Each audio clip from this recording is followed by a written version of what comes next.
Jerusalén, estás en las montañas de Judea, a una altura promedio de 750 metros sobre el nivel del mar.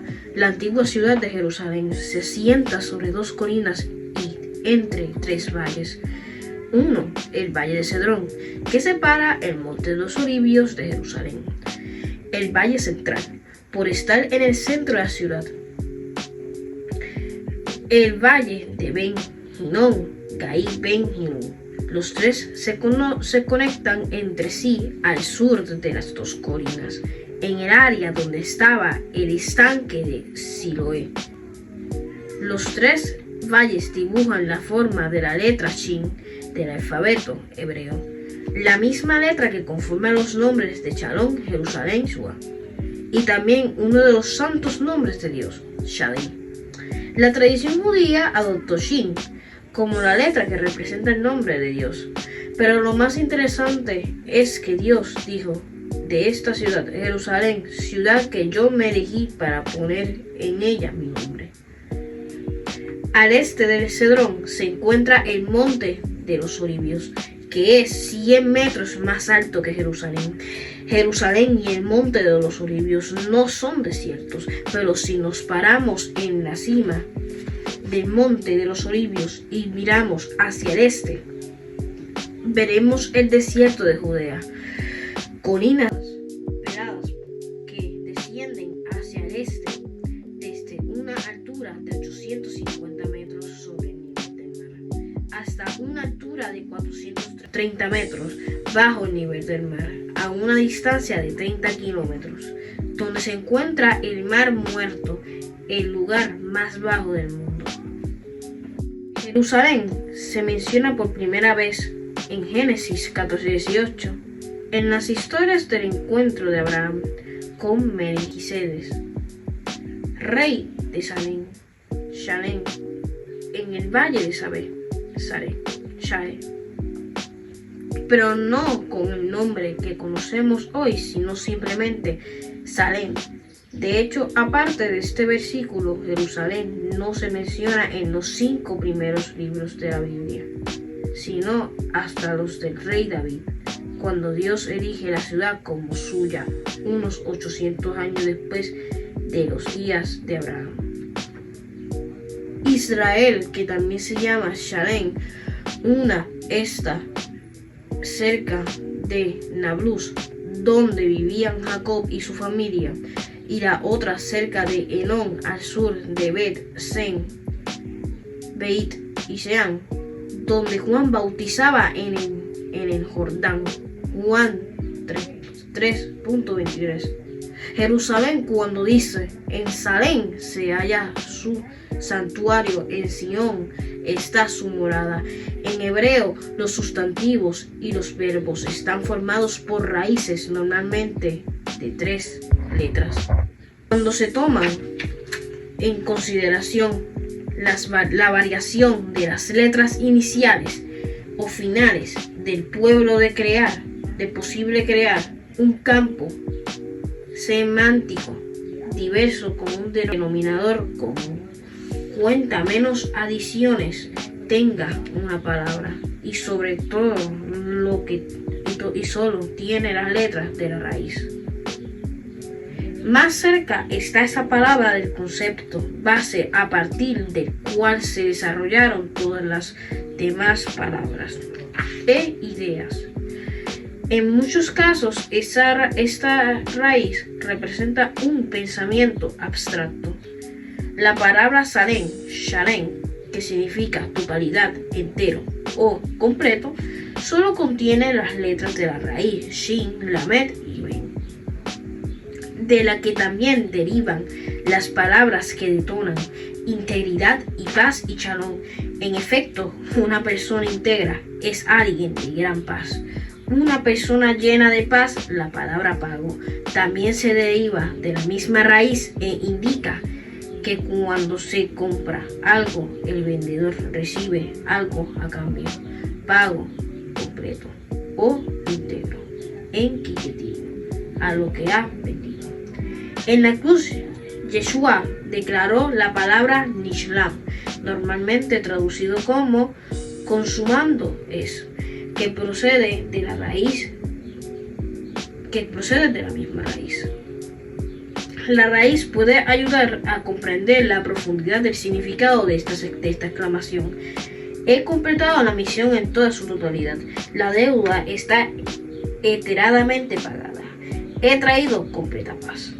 La palabra hebrea para prosperidad y tranquilidad, shalva, se deriva de la raíz shin lamed vav, pero en Salmo 122, del 6 al 7, el escritor utiliza el símil con sonidos sh para crear un juego de palabras.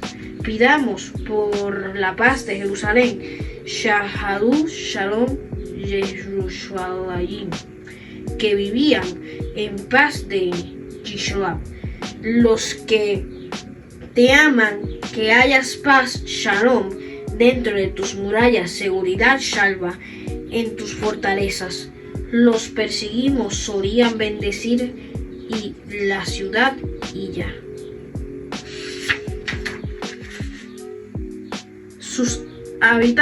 Sus habitantes con estas palabras oraban por la seguridad de Jerusalén y la bendecían con paz, prosperidad y reposo. No es cualidad que las palabras de Shalom y Shalva comiencen con el sonido sh. En todas las culturas del mundo, cuando se quiere adoptar calma y tranquilidad, sobre todo con niños inquietos o revoltosos, se pronuncia el sonido sh. Shh, silencio significa. Bien, uno de los nombres antiguos de Jerusalén es Shalem, que significa la ciudad de la paz. No tenemos ninguna información sobre la identidad de Melquisedec, aunque es una figura bíblica importante. Después de todo, el sacerdocio de Yeshua, que sustituye al sacerdocio de los descendientes de Aarón, se basa en el rol de Melquisedec. Muchos personajes de la Biblia reflejan al Mesías de alguna manera, por ejemplo, Noé, José, Moisés, David, Salomón y otros, pero el escritor de la epístola a los hebreos vio Melquisedec, un personaje más cercano al Mesías que ningún otro hebreo. El autor de los Hebreos escribe: el nombre Melquisedec significa, en primer lugar, rey de justicia, y además de rey de Salem, esto es, rey de paz. Hebreos 7:2. La palabra Isidec, que aparece en el nombre Melquisedec, significa la justicia en hebreo, y aquí hay un indicio de que Sedec es otro nombre para la ciudad de muchos años después de la época de Melquisedec. La ciudad la gobernaba otro rey llamado Adonisedec. Josué 10:1 dice: en mi opinión, uno de los nombres de Jerusalén es Isedec. Melquisedec significa rey de Tesedec y Adonisedec, señor de Tesedec. En este sentido, Tesedec, en el nombre de la ciudad, al igual que Adoní Besec, era el gobernante de una ciudad llamada Besec. Jueces Isaías también profetizó que en el futuro Jerusalén será llamada la ciudad de justicia. Restauraré a sus jueces como al principio y a tus consejeros como al comienzo. Entonces serás llamada ciudad de justicia en el hebreo. Tesedec, ciudad fiel. Isaías 1:26 dice: ¿qué sabemos de Melquisedec? De la escasa información que aportará la Biblia. Sabemos que era rey de una ciudad. Esto no es nada raro, porque en aquellos días las ciudades tenían cada un rey, también era un sacerdote que adoraba al mismo Dios que Abraham adoraba. La mayoría de nosotros vemos que Abraham como el primer monoteísta de la historia, pero resulta que Abraham no fue el primero en reconocer a Dios.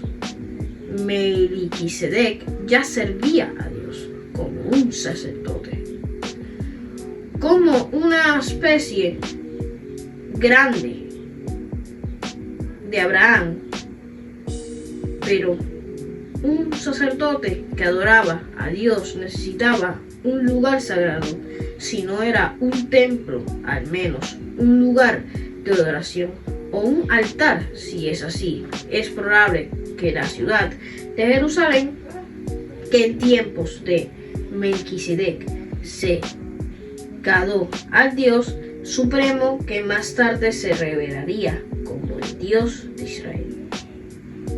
En el mismo lugar donde más tarde Salomón edificaría una casa para él mismo, Dios, y donde los sacerdotes del linaje de Aarón servirían en el futuro. Parece ser que ya había habido allí un templo donde había servido un sacerdote más grande que Abraham. El sacerdocio del Mesías Yeshua se basa en el sacerdocio de este antiguo sacerdote, no en el arónico. Siendo así, la ciudad de Jerusalén no se basa, como veremos más adelante, solo en que Isaac fue adorado en este lugar para ser sacrificado, ni en las conquistas de David, ni siquiera en el templo construido por Salomón. Hablaré de esto con más detalle en el tercer capítulo del libro. La bienvenida de Melquisedec le dio a Abraham a su regreso de la guerra. Nos da otros atisbos de la paralelismo entre Melquisedec y Yeshua.